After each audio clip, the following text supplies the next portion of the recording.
Hey guys, once again welcome back to my channel. It's me Laiba और आप देख रहे हैं Laiba health and beauty tips.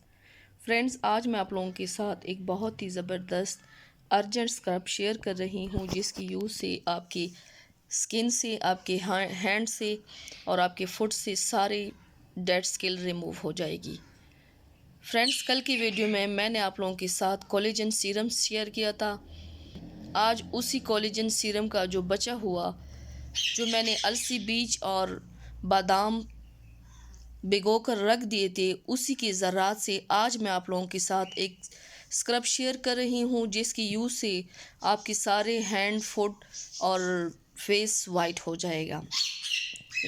तो चलिए शुरू करते हैं। पर इससे पहले प्लीज़ मेरे चैनल को सब्सक्राइब कर ले और बेल आइकन को दबाएं, ताकि डेली की नोटिफिकेशन आप लोगों को आसानी से मिलती रहे। इसके लिए बाउल में आप लोगों ने बादाम और अलसी के बीज का पेस्ट, इसका सीरम हमने चलनी की मदद से निकाला था और ये उससे बचा हुआ रह गया था। अब इसी में मैं आप लोगों के साथ ये स्क्रब शेयर कर रही हूँ। एक तीर से दो निशान। कल मैंने सीरम ऐड किया था, उसी से बचा हुआ जो है, उसी में आज मैं आप लोगों के साथ 2-3 इंग्रेडिएंट्स और इसमें ऐड करूँगी और एक ज़बरदस्त स्क्रब तैयार हो जाएगा। आप लोगों ने बचा हुआ अलसी और बादाम के पेस्ट में 1 टेबलस्पून चीनी ऐड कर लेना है।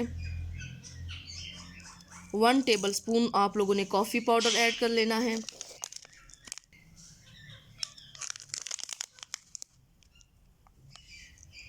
और 1 टेबलस्पून आप लोगों ने कोई सा भी तेल, ऑलिव ऑयल हो, स्वीट आलमंड ऑयल हो, तिल का तेल हो, सीसम ऑयल हो, जो भी हो, 1 टेबलस्पून वो ऐड कर लेना है। अब इन सारे इंग्रेडिएंट्स को अच्छी तरह से मिक्स कर लेना है।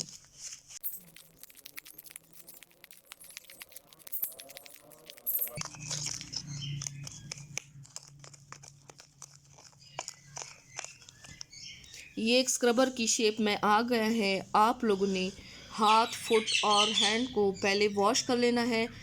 आप लोगों ने इसको लेकर स्लोली मसाज करना है अपने फेस पर, अपने हैंड पर और अपने फुट पे। तकरीबन 20 से 25 मिनट तक मसाज करना है। मसाज करने के बाद आप लोगों ने धो लेना है, वॉश कर लेना है। इंशाल्लाह इसके हफ्ते में 2 बार यूज़ से आपकी स्किन के डेड स्किन भी रिमूव हो जाएगी और आपका स्किन इतना सॉफ्ट, क्लियर और ग्लोइंग बन जाएगा कि आप लोग हैरान रह जाएंगे। सो फ्रेंड्स, ट्राई ज़रूर कीजिएगा and thank you so much for watching my video. Please like and share my videos with other and subscribe to my channel and see you next time with my new video. अल्लाह हाफिज़।